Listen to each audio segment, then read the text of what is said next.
Hi, I'm Kaylee, and these are the books that I'm going to be reading for Victober this year.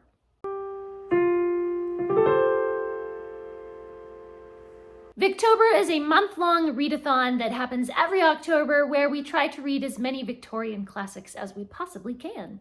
I will leave links to the hosts of Victober in the description, so be sure to go over and subscribe to all of them. They are all some of my very favorite booktubers. That's the kind of booktuber where I never miss a video, you know?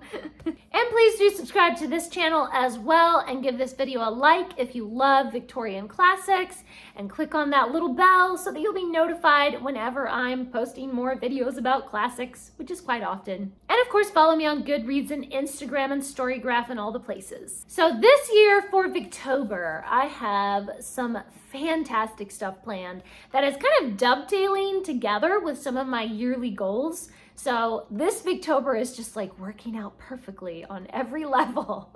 One of my yearly goals has been to reread my favorite classics, and a lot of my favorite classics are Victorian classics.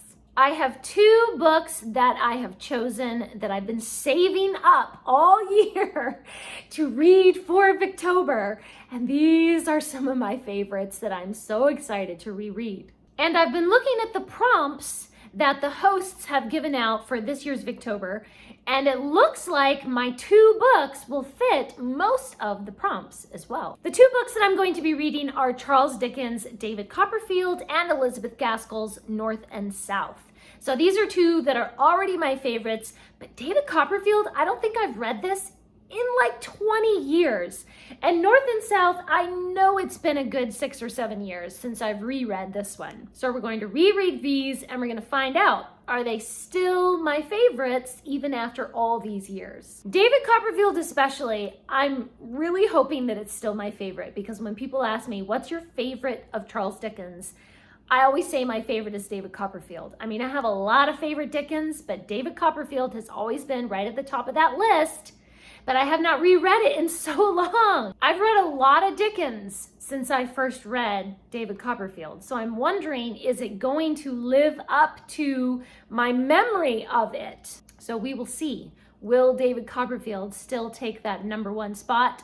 Or will it be downgraded and Bleak House or Dombey and Son or something else will take that top spot? There's a lot of tension and competition between the Dickens novels going on this year. And North and South, I already know that I love. Of course, North and South is just a forever favorite, because I always say that John Thornton is like my literary soulmate. I love him more than I love Mr. Darcy, and you know that is saying something. I have my favorite scene in this entire book bookmarked perpetually. This bookmark never leaves. It has been there for years and years. And the scene that it is marking is a scene where Mr. Thornton is noticing a bracelet that Margaret has around her wrist.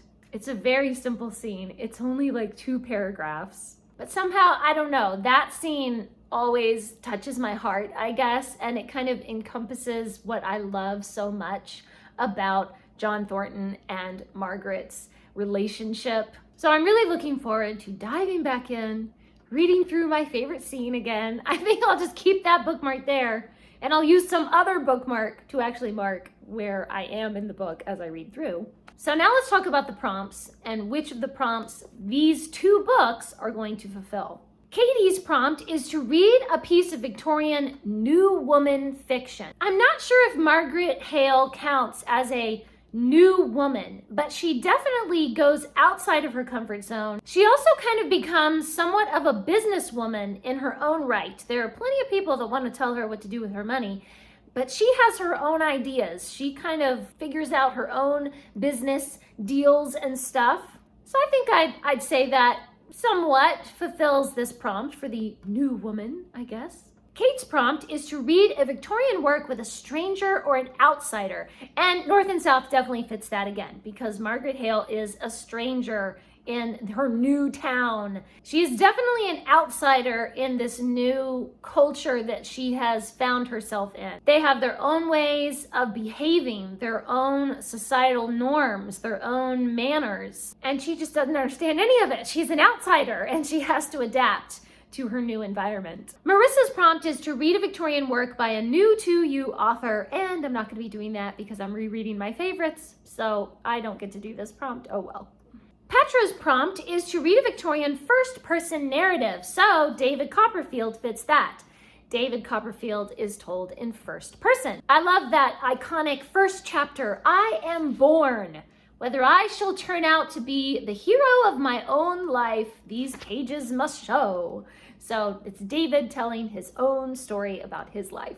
And Ross's prompt is to read a Victorian work where class features strongly. So I think definitely North and South. That really fits the bill because it's all about this class warfare going on. So I've got 4 out of 5 prompts just from these 2 books. Fabulous. I am so excited to get started with Victober this year. I'm just so excited to start.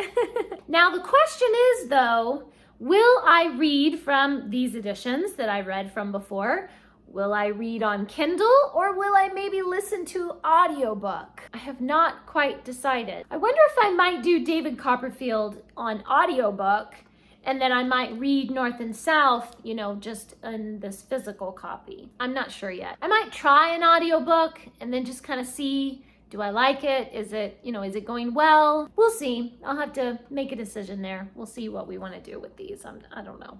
While I'm talking about my TBR for October, I might as well go ahead and mention the other book that I'm going to be reading in October to fulfill my goal to read a C.S. Lewis or J.R.R. Tolkien related book every month. And for the month of October, it's going to be Understanding Lord of the Rings by Neil Isaacs and Rose Zimburdo. So this one should be interesting. I've had this on my TBR all year. I'm really looking forward to it. I'm hoping it'll have some interesting insight into Middle-earth and Lord of the Rings. And those are the books that I'm planning to read in October. Please leave a comment. Let me know, what are you planning to read for Victober? Or if you're not reading for Victober, just let me know what are some other classics that you enjoy, or what else are you planning to read in the coming month?